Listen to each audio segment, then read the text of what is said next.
Ya kupata uraia wa Kenya mwaka 2017 na wengi wao kukabidhiwa vitambulisho, baadhi ya watu wa jamii ya Makonde wangali wanataabika kupata vitambulisho nchini. Jamii hiyo inasema kuwa kuna watu walioachwa nje wakati wa kusajiliwa mwaka huo na imekuwa vigumu kupata vitambulisho kwa kukosa vyeti vya uraia. Lawrence Ng'ang'a anaarifu.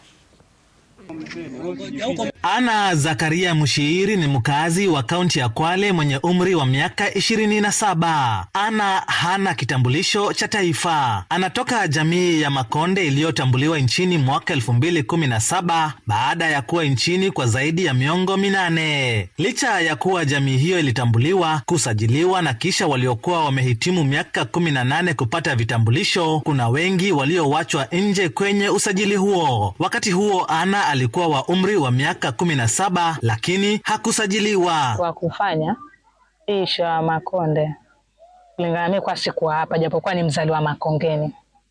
Kwa Malindi, nilikuwa Malindi na sikupata data yoyote kwa sababu hicho kipindi ilikuwa sina simu. Pia wasiliana nyumbani ilikuwa sina.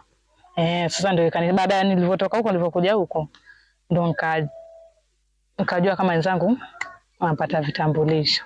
Sasa imekuwa vigumu kwake kupata kitambulisho baada ya kujaribu mara kadhaa, wakati wote akiarifiwa ni sharti awe na cheti cha uraia.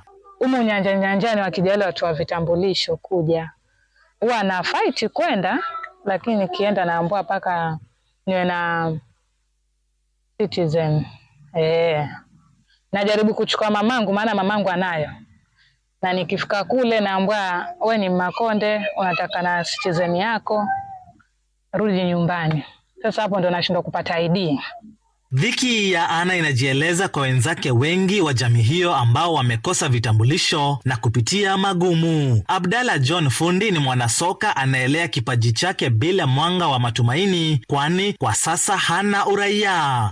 Unaweza ulizwa jina wewe kabila gani? Sababu ukisema mimi ni Makonde nakwambia karatasi iko wapi?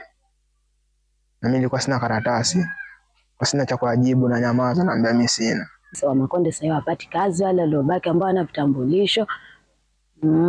Tukienda mabichi, tunafunza, tunaambiwa paka kitambulisho, ukiangalia una kitambulisho na ukienda kwenye vitambulisho waambiwa paka migration. Hata hivyo watu wa jamii hiyo, wazee kwa vijana ambao hawakupata vyeti vya uraia wakati huo, wanasema hawana namna ya kuvipata. Sasa jamii ya Makonde ikitaka serikali itoe nafasi nyingine ya usajili kwa walioachwa nje au kuwaondolea vikwazo vya cheti hicho. Hata sijapata karatasi hata cha huku hata kidogo.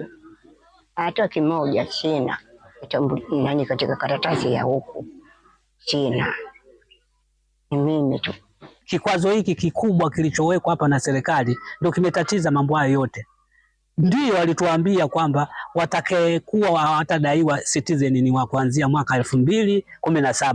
Lakini hata hao saa hii hawajafikia umri huo, hao bado hatujawafikisha hapo. Lakini tunao wengine ambao wakati tulipofanya ile zoezi walikuwa na miaka 13, 14, lakini wakakosa kusajiliwa. Wengi wa watu wa jamii ya Wamakonde walioachwa nje wakati wa usajili wa mwaka 2016 wakiwa vijana, jamii hii ina hofu kuwa idadi ya watu wasiokuwa na uraia kutoka jamii ya Wamakonde itaendelea kuongezeka katika miaka ijayo.